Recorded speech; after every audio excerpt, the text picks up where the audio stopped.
Memuat naik kenyataan menghina Nabi Muhammad dan agama Islam di laman Facebook baru-baru ini, seorang penganggur dihukum penjara 7 bulan dan denda RM10,000 oleh Mahkamah Stesen Kuala Lumpur selepas tertuduh mengekalkan pengakuan bersalah. Assalamualaikum warahmatullahi wabarakatuh dan salam sejahtera. Saya Siti Sarah binti Muhammad Rashid dan rakan saya Nurina Syasha binti Abdul Rahim. Kami berdua pada hari ini akan membincangkan satu topik iaitu penyalahgunaan media sosial dan apakah antara kes yang melibatkan penyalahgunaan media sosial. Boleh saudari Syasha terangkan? Terima kasih saudari Sarah. Okey, kes yang kami hendak kongsikan bersama anda semua ialah kes hina Nabi. Saya telah memilih satu artikel untuk berkongsi dengan anda semua. 3 lelaki didakwa dengan 11 pertuduhan memuat naik komen jelek di media sosial. Petuduh pertama bernama Muhammad Yazid ataupun menggunakan profil nama Yazid Kong. Dia menghantar komunikasi jelek dengan niat menyakitkan hati melalui Facebook. Petuduh yang kedua bernama Cho. Didakwa menggunakan aplikasi Twitter dengan akaun profil LVCho333 dengan memuat naik 4 hantaran yang berkemungkinan menyebabkan suasana tidak harmoni antara penganut Islam dan juga bukan Islam. Petuduh yang ketiga pula bernama Danny Anthony turut didakwa menggunakan laman profil Danny Anthony JR dan memuat naik satu hantaran menghina Nabi Muhammad, agama Islam dan juga Presiden PAS. Hantaran ini semua telah dihantar di Pejabat Bahagian Siasatan Jenayah Cyber di Polis Bukit Aman. Kesemua kesalahan ini didakwa mengikut Seksyen 233 Akta Komunikasi dan Multimedia 1998 yang membolehkan dihukum mengikut Seksyen 233 Akta yang sama memperuntukkan hukuman denda maksimum RM50,000 atau penjara setahun atau kedua-duanya sekali.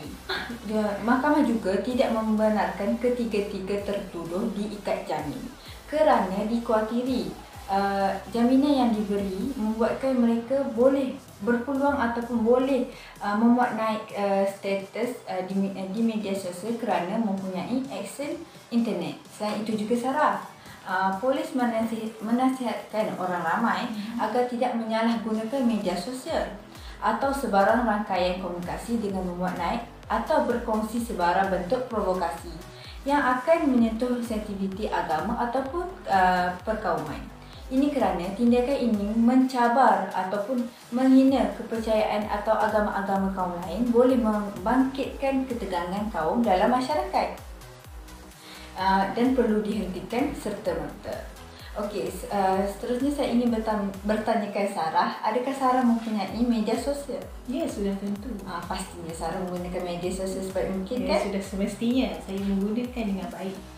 Saya juga ingin bertanyakan Sarah, apa yang Sarah faham tentang penyalahgunaan media sosial? Okey, pada pendapat saya, penyalahgunaan media sosial ini merupakan satu tindakan di mana seseorang individu maupun sekelompok manusia menggunakan bahan teknologi maklumat untuk tujuan negatif yang boleh membawa keburukan seperti memfitnah, menghina, memaki hamun dan sebagainya, sama ada kepada diri sendiri, masyarakat maupun maruah negara, sekaligus membangkitkan kebencian kaum ataupun resis. Konsep permasalahan. Forum Kandungan Komunikasi dan Multimedia Malaysia (CMCF) mengingatkan orang ramai supaya mengamalkan konsep kawalan kendiri bagi mengelakkan penyalahgunaan media sosial sekaligus mengatasi penyebaran berita palsu. Penerima maklumat yang memerlukannya perlu membuat pertimbangan wajar sama ada boleh disebarkan untuk memberi faedah kepada orang ramai atau memutuskan rantaian komunikasi jika mempunyai unsur tidak baik. Antara punca utama permasalahan, kurangnya pengetahuan dalam penggunaan media sosial. Perubahan zaman tradisional kepada zaman teknologi menyebabkan remaja alpa dan ketagih terhadap media elektronik sehingga cenderung untuk penyalahgunaan media elektronik untuk tujuan yang negatif. Kedua, kurang pengawasan daripada ibu bapa. Kebanyakan ibu bapa akan keluar bekerja pada siang hari dan cuma akan balik ke rumah pada 11 malam dan hal ini menyebabkan masa yang diluangkan bersama anak-anak menjadi kurang serta mereka ini tidak mengetahui segala aktiviti yang dilakukan oleh anak-anak mereka. Yang ketiga, sikap ingin mencuba dalam diri seseorang remaja menyebabkan mereka sanggup membuat apa sahaja demi kepuasan diri tanpa mengira baik ataupun buruk. Sebagai contoh, melayari laman web lucah menganggap bahawa tindakan itu tidak salah dan tidak seteruk daripada perbuatan membunuh, tetapi hakikatnya ia sebagai satu kesalahan di sisi undang-undang. Kesan penyalahgunaan media sosial kepada individu dan masyarakat. Kesan kepada masyarakat ialah kes jenayah bertambah. Kes jenayah seperti buli cyber, penipuan atas talian dan sebagainya boleh berlaku jika masyarakat tidak menggunakan media sosial dengan tujuan yang baik.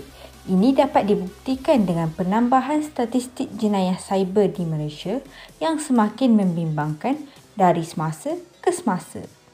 Kesan kepada individu pula ialah menjadi seorang yang kurang bergaul ataupun antisosial. Ini kerana dia terlalu menghabiskan masa di aplikasi media sosial membuatkan dia enggan bersosial bersama keluarga dan rakan-rakan.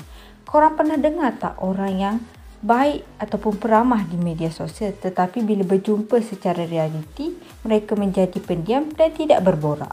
Carangan untuk mengatasi penyalahgunaan media sosial. Penyalahgunaan media sosial bukan sahaja boleh berlaku kepada orang dewasa, malah golongan remaja dan kanak-kanak juga terjebak sama. Oleh itu, pemantauan penggunaan media sosial perlu dilakukan terhadap golongan remaja dan kanak-kanak. Ini kerana mereka masih memerlukan bimbingan dari ibu bapa dan penjaga. Selain itu, kita boleh mengadakan kempen dengan trademark tak pasti, jangan kongsi. Kempen ini adalah bertujuan untuk memupuk sikap tanggungjawab dalam diri untuk tidak berkongsi sesuatu perkara yang tidak jelas kesahihannya. Suka untuk saya ingatkan supaya kita semua menjadi individu yang bertanggungjawab dengan tidak menyebarkan maklumat yang tidak pasti, komen yang negatif ataupun perkara yang tidak baik. Jadilah individu yang hanya menyebarkan info yang bermanfaat kepada orang lain. Justru, kesedaran sivik perlu dipertingkatkan dan orang ramai diminta mengamalkan konsep 3R iaitu research iaitu penyelidikan, responsibility iaitu bertanggungjawab dan report iaitu lapor sebelum menyebarkan sebarang maklumat ataupun memberi komen di media sosial. Mereka juga dinasihatkan sentiasa berwaspada ketika menggunakan media sosial dan jangan kongsi apa juga perkara yang belum dipastikan kesasihannya. Tak pasti, jangan kongsi. Tak pasti, jangan kongsi. Sekian daripada kami. Thanks for watching. Bye!